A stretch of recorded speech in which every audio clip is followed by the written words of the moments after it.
बच्चों, राम, लक्ष्मण और भरत तीन पार्टनर हैं जिनका पुराना रेशियो है 3:1। उनकी बैलेंस शीट में पहले से ही गुडविल अपीयर कर रही है एसेट साइड में ₹1,80,000।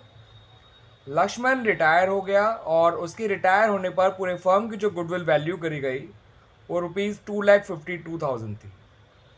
अब आपको नया रेशियो दे रखा है राम और भरत का 2:1, और साथ के साथ ये भी दे रखा है कि लक्ष्मण के रिटायर होने के बाद जो फर्म ने पहले साल प्रॉफिट कमाया वो 1,20,000 है।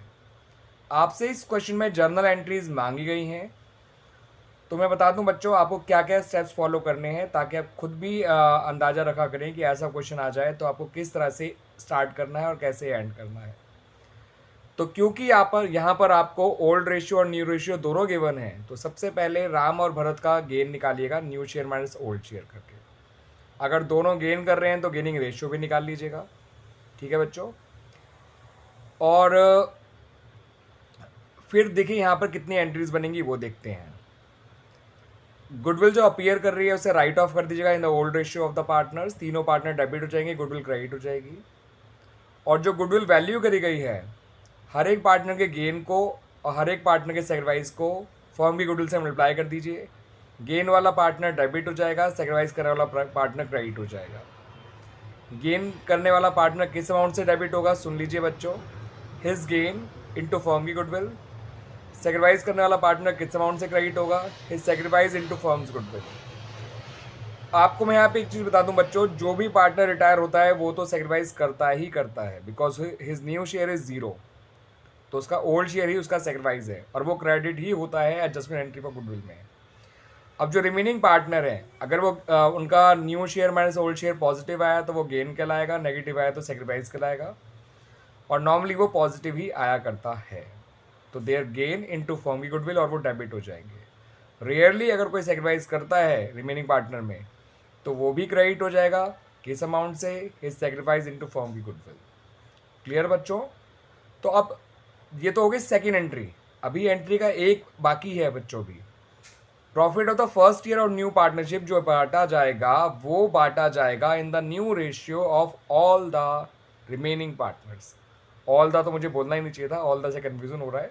In the new ratio of remaining partners, neither in their gaining ratio nor in their old ratio. It has to be distributed in their, or it will be distributed in their new ratio because it is the profit of the new firm. So it has to be distributed among them in their new ratio, not in the old one. Clear बच्चों? And I hope अब आपको इसका solution अच्छे से समझ में आ जाएगा जब मैं एंट्रीज करूँगा, बिकॉज आपको मैंने वर्बली समझा दिया कि करना क्या है आपको। तो कुल मिला के 3 एंट्रीज बननी है और सबसे पहले आपको काम करना है गेन और सेक्रीफाइस निकालने का new share minus old share करके। और ये बात हमेशा याद रखनी है, retiring partner is always a sacrificing partner. जो भी उसका ओल्ड शेयर था वही उसका सेक्रीफाइस भी होगा। क्लियर बच्चों। तो आइए बच्चों पहले हम लोग जो हैं वो रिमेनिंग पार्टनर का राम का और भरत का गेन निकाल लेते हैं, या जो भी है new share minus old share करते हैं। अगर प्लस में आया तो गेन है, नेगेटिव आया तो आपका सेक्रीफाइस है। तो ये राम और ये भरत। अभी आपको नज़र नहीं आ रहा होगा, अब आ जाएगा। ठीक है, राम और भरत। राम और भरत जो हैं वो रिमेनिंग पार्टनर हैं। राम का नया शेयर है 2/3 और राम का पुराना शेयर है 3/6। ये आ जाएगा बच्चों 1/6। क्लियर बच्चों। भरत को देखिए 1/3 माइनस 1/6, ये भी आ जाएगा बच्चों 1/6। तो अगर गेनिंग रेशियो की जरूरत पड़ी तो गेनिंग रेशियो 1:1 है बच्चों। मैं आपको गेन और गेनिंग रेशियो का फर्क भी बताने जा रहा हूं जो बहुत काम आएगा आप लोगों के। ठीक है बच्चों। और अंडरस्टूड है कि जो पार्टनर रिटायर हुआ उसका सेक्रीफाइस हो जाएगा 2/6 क्योंकि उसका पुराना शेयर ही उसका सेक्रीफाइस होता है। ठीक है बच्चों। अब जो फर्म की वैल्यूड गुडविल है बच्चों इस क्वेश्चन में वो है 2,52,000। तो अगर आप इनके गेन को मल्टीप्लाई करना चाहते हैं तो 2,52,000 से करिए। गेन है 1/6 1/6 है ना बच्चों। तो ये आ जाएगा एग्जैक्टली 42,000 दोनों का ही 42 आएगा, दोनों का गेन ही 1/6 है।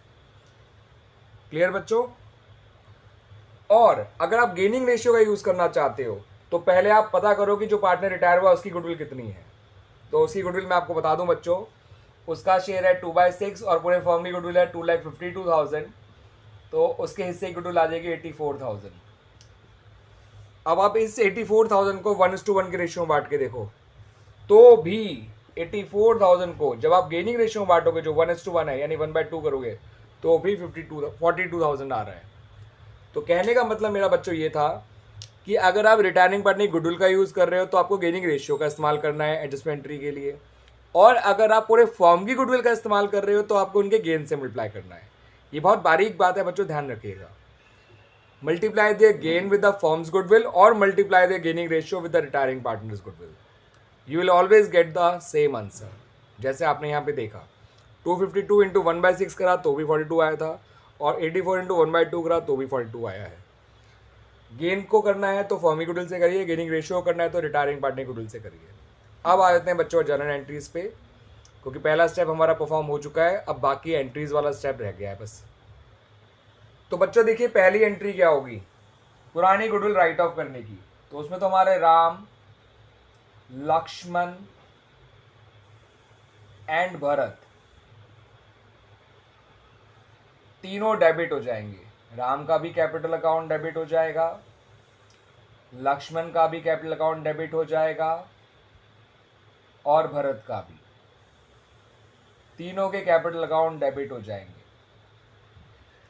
और गुडविल अकाउंट क्रेडिट हो जाएगा। और ये काम होगा इनके ओल्ड रेशियो में।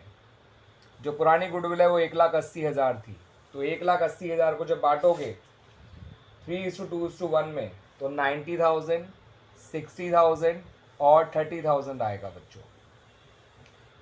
डेबिट डेबिट, ये काम करता हूँ बच्चों, रबी कर देता हूँ, तब आपको ज़्यादा अच्छा समझ में आएगा। ये डेबिट में लिखना भूल गया था, मैंने सीधा अमाउंट डाल दी थी। तो बच्चों ये देखिए debit debit debit to goodwill account 90, 60, 30, ये हो गया टोटल 180। ठीक है बच्चों, कॉमास का प्रयोग करिए बच्चों, क्लैरिटी रहती है जीरोज में फिर। सही है बच्चों, तो ये हो गई पुरानी गुडविल राइट ऑफ करने की एंट्री। और adjustment entry for the new goodwill जो वैल्यू करी गई थी, तो उसमें मैंने आपको बताया था कि आप राम और भरत को 42,000 से डेबिट करेंगे, और ये 42,000 कैसे आया मैंने आपको बता भी दिया। दोबारा बता देता हूँ, कोई दिक्कत नहीं है बच्चों, आप लोग अभी स्टूडेंट्स हैं तो आपको जितनी ज़्यादा बार समझेंगे उतना अच्छा है आप लोगों के लिए, और ज़्यादा क्लैरिटी होगी, है ना। एक बार समझ में आ जाएगा फिर तो आपको समझने की जरूरत नहीं, फिर सिर्फ करने की जरूरत रह जाएगी। सॉरी मैंने गलती से करंट लिख दिया, it is capital account, because current account तभी डेबिट करते हैं जब कैपिटल अकाउंट फिक्स्ड हो। तो Ram's capital account debit, Bharat's capital account debit to लक्ष्मण's कैपिटल अकाउंट।